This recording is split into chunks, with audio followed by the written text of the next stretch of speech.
주식 줄랭이 좋아요, 구독, 띠링띠링 알람 설정 부탁드릴게요. 주식 줄랭이 좋아요, 구독, 띠링띠링 알람 설정 부탁드릴게요. 함께 공부합시다.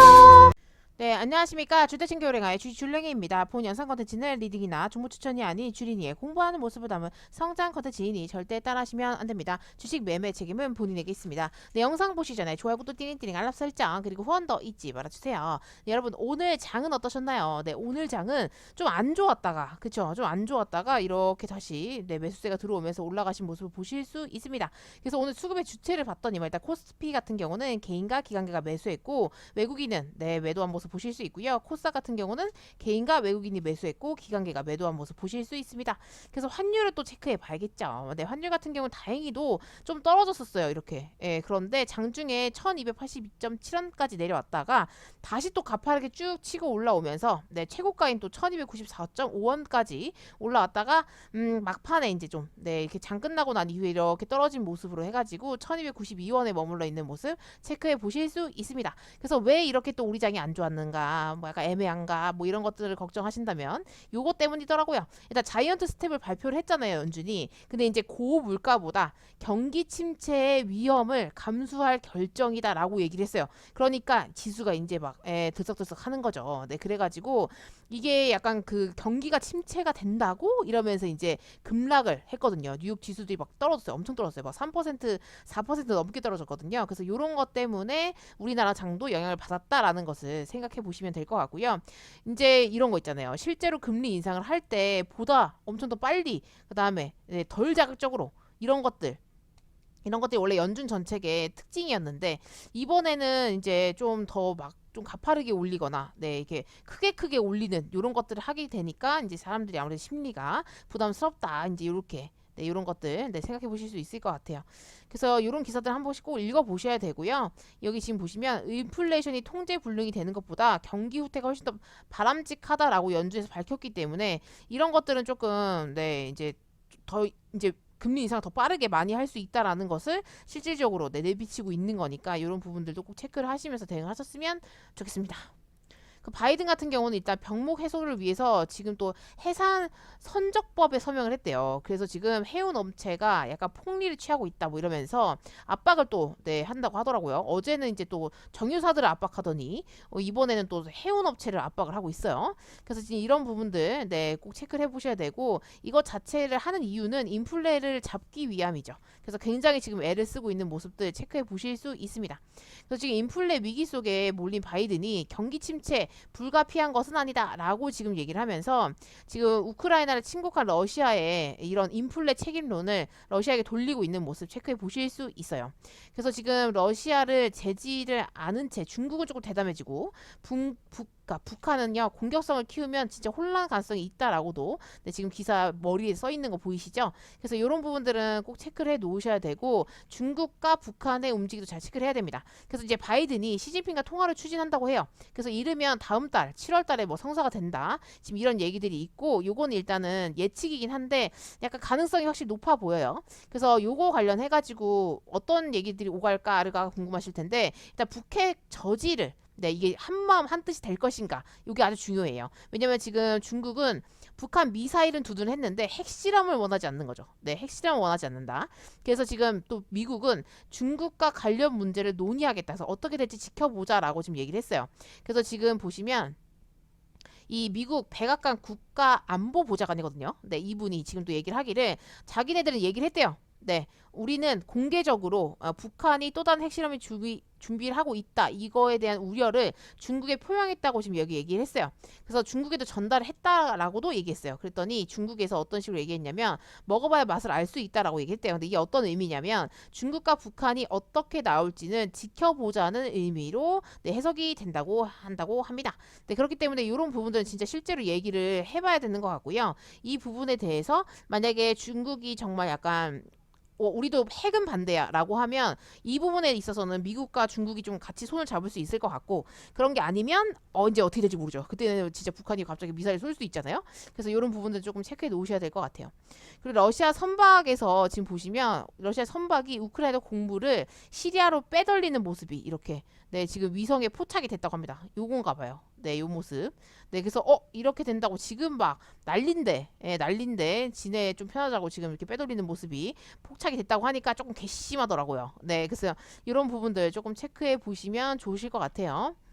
그리고 이제 무기 시장도 전쟁이라는 이런 기사 떴더라고. 그래서 뭔 말인가 하고 봤더니만 우크라이나가 이제 이렇게 점을 찍어 놓은 무기가 있었는데 그거를 러시아가 웃돈 50%를 뭐 더 주면서 계약을 가로채기를 했대요. 그래서 우크라이나랑 거래도 말라면서 압박도 했다고 합니다. 그래서 이런 식으로 이렇게 어떡하죠? 그래서 지금 우크라이나 전달 준비 중인 장갑차들이라고 하는데 아무튼 관련 그냥 사진을 올린 것 같아요. 그래서 이런 식으로 해가지고 어느샌가 러시아가 나타나 사상권권 방해하는 일이 반복되고 있다고 합니다. 돈은 어디서 났나 모르겠네요. 그래서 이런 부분들도 꼭 체크를 해놓으셔야 될 것 같고 아직 전쟁은 끝나지 않았다라는 거 꼭 체크해 놓으셔야 돼요. 그런데 이건 진짜 이해가 안 되는데 러시아 외무부에서 러시아는 우크라이나 침략한 적 없다. 우리는 특수 작전일 뿐이다라고 얘기를 했대요. 그래서 이게 약간 배째라 약간 이런 느낌이기도 하고요. 우리는 한 거 아무것도 없는데 막 발뺌하는 것 이런 말이잖아요. 약간 되게 좀 그래요. 지금 우크라이나를 이 지금 나토에 끌어들이려고 하는 것을 범죄 행위라는 것을 서방에 설명할 다를 방법이 없기 때문에 우리는 특별 군사 작전을 선포했다라고 얘기하면서 이제 그래서 쳐들어갔다 이거죠. 그래서 우리는 작전을 수행한 거지 전쟁을 한 건 아니야. 지금 이런 식이에요. 얼마나 진짜 치사합니까, 그죠? 그래서 저는 이거 보면서 와 이렇게 뻔뻔한가 뭐 이 생각이 들더라고요. 표정도 너무 뻔뻔해요. 그래서 이런 부분들도 좀 체크해 놓으시면 될 것 같고요. 윤 대통령이 북한 핵 미사일 도발에 관해서 유엔 안보리에 전화를 했다고 합니다. 네, 그래서 지금 얘기를 했대요. 지금 북한의 행동은 한반도와 국제사회 평화와 안정에 심각한 위협 행위라고 네, 유엔 안전보장 이사회 차원의 단호한 대응을 요청을 했다고 합니다. 그래서 이제 여기저기 좀 위험하다는 걸 계속 알리고 있는 것 같고요. 어떻게든 위험을 조금 이렇게 약간 막으려고 애를 쓰는 모습을 체크해 보실 수 있어요. 그리고 우리나라 코로나 확진자 수가 조금 팍팍팍팍 줄어들 줄 알았는데 여기서 조금 줄어드는 수가 조금 약해졌어요. 여기선 좀 가파르게 떨어지잖아요. 근데 여기서 지금 살짝 약간 주춤한 느낌이 있어가지고 이제 이 상태 조심하셔야 됩니다, 여러분. 네, 다시 코로나 확진자 수가 늘 수 있기 때문에 이런 부분 꼭 조심하셔야 되고요. 그리고 이제 정부에서는 코로나 확진자 격리 의무를 7일을 4주 동안 연장한대요. 네, 원래 격리 의무를 해지하냐 마냐 이런 얘기가 계속 나왔었는데 어쨌든 코로나 확진자가 되시면 격리 의무를 무조건 일주일은 가만 집에 계셔야 돼요. 아셨죠? 네, 그래서 이런 부분들 조금 체크해 보셔야 될 것 같고 조심하셔야 됩니다. 네, 지금 다시 조금 증가할 수 있는 그런 기로에 조금 서 있는 게 아닌가 이런 생각이 들더라고요. 여기서 이제 착착착착 줄어들면 되는데 여기서 약간 이렇게 돌아 올라가면 위험해져요. 그래서 여러분들도 이런 부분 꼭 체크하시고 대응하셨으면 좋겠습니다. 그래서 오늘 증시를 보시면 일단 캔들은 빨갛지만 마이너스로 마감이 됐어요. 마이너스 0.43% 하락을 했고요. 2440.93포인트로 장을 마감하신 걸 보실 수 있거든요. 어쨌든 저점을 지금 계속 갱신해 나가고 있기 때문에 얘가 지금 여기가 떨어졌잖아요. 이렇게 된다고 하면 주말 동안에 좀 안 좋은 소식이나 뭐 북한이 뭐 어떻게 했다 뭐 아니면 러시아가 다시 뭐 또 세게 뭐 우크라이나를 어떻게 했다 이런 식의 뭔가 뜨던지 연준이 뭔 한마디를 하면 여기서 이렇게 쭉 빠질 수도 있어요. 네, 그렇기 때문에 조심하셔야 되고 이 상태에서 약간 박스권을 그려주나 이렇게 약간 기대를 했었는데 아직 하락은 더 할 건가 어쩐가 네, 이런 것들 조금 체크해 놓으셔야 될 것 같아요. 그래서 일단은 공포 속에서 조금 이번 주 장은 좀 지나가는 것 같네요. 그리고 이제 코스닥 같은 경우도 하락을 했습니다. 네, 마이너스 0.43% 하락을 했고요. 798.69포인트로 장을 마감하신 거 보실 수 있거든요. 일단 800이 다시 깨졌네요. 어제 그래도 800을 좀 다시 쟁탈을 해줘가지고 다행이다 이렇게 생각했었는데 다시 깨면서 이렇게 여기까지 지금 빠졌어요. 그래서 지금 여기 만약에 깨면 이 아래로 내려갈 자리가 있거든요. 그래서 좀 걱정이에요. 왜냐면 지지대가 그렇게 튼튼한 것 같지는 않아가지고. 그래서 이 상태에서 이제 반등을 조금 해줄 건지 아니면 조금 더 악재가 나오면서 완전 이렇게 쭉 더 빠져줄 건지 아니면 여기서 이렇게 반등을 해줄 건지 이런 것들이 관건이 되겠죠. 아니면 이런 식으로 횡보라도 조금 해주면 그때는 조금 어떻게 뭐 테마주로 또 수단을 좀 버틸 수 있을 것 같은데 쉽지 않습니다. 지금. 네, 쉽지 않고요. 이렇게 되면 조금 위험하죠. 네, 그래서 이런 부분들까지도 조금 체크해 보셔야 될 것 같아요.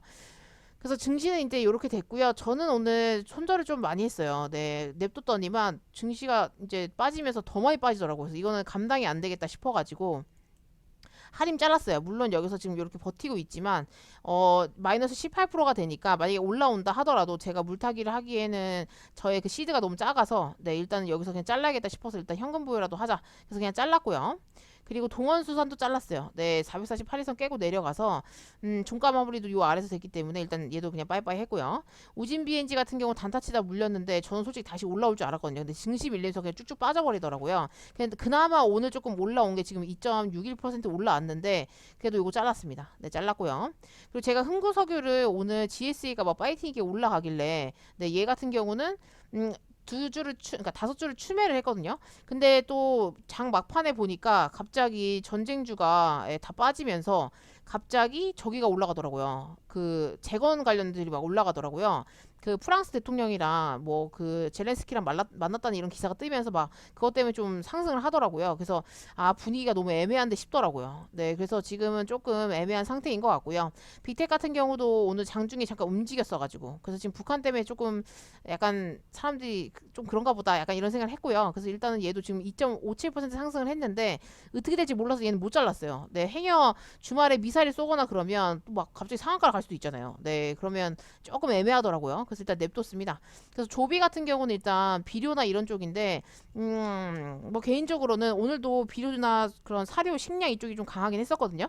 근데 얘는 움직이진 않더라고요. 근데 이렇게 보시면 추세를 깼다가 지금 이렇게 쭉 빠지고 있는 상태인데 이 상태에서 한 번은 슈팅이 나오지 않을까 이제 이렇게 생각은 하고 있어요. 그래서 마이너스가 지금 한 9.62%니까 조금 가능성이 있지 않을까. 뭐 약간 내심 이런 기대를 하고 있는데 이건 상태 이제 좀 봐야 될 것 같고요.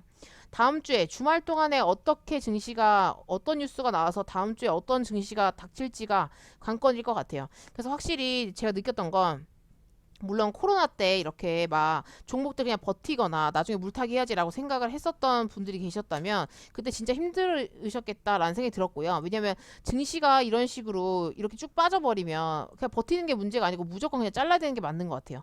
왜냐 증시가 뭐 진짜 한 4% 빠지고 6% 이런 식으로 빠지게 되면 내 종목은 막 10% 녹아내리고 20% 이렇게 빠지더라고요. 그러니까 올라온다고 한들 네 엄청나게 기다려야 되거나 엄청 상승을 많이 해야 되는 거예요. 근데 내 종목이 꼭 그렇게 올라간다는 보장이 없으니까. 네, 그래서 지금 여기서도 보시면 이렇게 쭉 하락할 때 종목들 그냥 갖고 있었더니만 네 마이너스 그냥 10% 그냥 때려 맞고 막 20% 그냥 때려 맞잖아요. 근데 그런 거 생각했을 때 확실히 아 이렇게 되면 진짜 버티는 게 당사가 아니구나. 살 손절을 했다가 나중에 다시 잡더라도 그렇게 하는 게 맞겠구나 이런 생각이 들더라고요. 그래서 이렇게 깊은 조금 하락은 저도 처음 겪어봐가지고 네, 요 앞에서는 솔직히 금방금방 잘랐거나 네 이렇게 했던 것 같아요. 근데 요때 요런 하락들보다 네 요때 하락이 더 지금 깊거든요. 그래서 요런 하락을 좀 전 처음 겪어봤는데 만약에 요때 코로나 때 겪었던 분들은 진짜 장난 아니셨겠다는 생각이 들었어요. 그냥 무조건 자르는 게 낫는데 자르기 전에 이미 장이 마이너스 2%부터 시작하거나 막 마이너스 4%부터 시작하면 이미 내 종목은 막 5%나 10% 이렇게 빠져 있을 거 아니에요. 그러면 진짜 손이 선뜻 안 나가겠구나 이런 생각이 들더라고요. 그래서 이제 좀 경험을 하다 보니까 아 뭔가 증시가 조금 애매하거나 그러면 물려 있어도 일단 자르고 기회를 만드는 게 낫겠다라는 생각이 정말 완전 들었어요. 네, 그래서 어쨌든 이런 식의 저런 식의 경험들을 조금 하면서 저만의 이런 노하우들을 계속 쌓아가는 게 저는 목적이고요. 뭐 옛날 뭐 농사반이나 이런 거 했을 때는 좀 안정적으로 사부님이랑 같이 했었는데 이제 그런 것과 별개로 네, 제가 막 단타나 이런 것들을 하고 이제 물린 것들 안 자르고 뭐 좀 버티기도 해보고 다 해보니까 확실히 느낌이 다른 것 같아요. 네, 그래서 이제 그런 부분들도 조금 네, 생각을 해봐야 되더라고요. 네, 왜냐면 그게 선생님이 있을 때와 없을 때도 차이가 또 크고 네, 그런 것과 별개로 그냥 저 혼자서 생각하고 그냥 이렇게 해봤을 때 얼마나 그러니까 계좌가 깨지는지 이런 것들도 좀 해봐야 된다고 생각을 하거든요. 약간 저는 체험형 인간이어가지고 결국에는 체험을 안 해보면 또 그걸 하고 있더라고요. 그래서 이런 과정들을 계속 꾸준하게 좀 겪다 보면 어느샌가 안 하게 되겠죠. 네, 그래서 좀 생각이 많았던 요즘이었고요. 여러분들도 이런 부분에 있어서 조금 충분히 생각을 해보셨으면 좋겠어요. 네, 물론 다들 잘 하시겠지만 다들 또 힘든 시간 보내시지 않을까라는 생각이 듭니다. 그래서 아무튼 너무너무 고생하셨고요. 오늘도 너무너무 고생하셨고 이번 주 한 주도 너무 고생하셨으니까 주말에는 아주 신나게 네, 보내시길 바랄게요. 여기서 마치도록 하겠습니다. 이상 주택신교 랭아의 주식 줄랭이었습니다. 구독, 좋아요, 띠링띠링 알람 설정 잊지 말아주시고요. 후원도 잊지 말아주세요. 함께 공부합시다.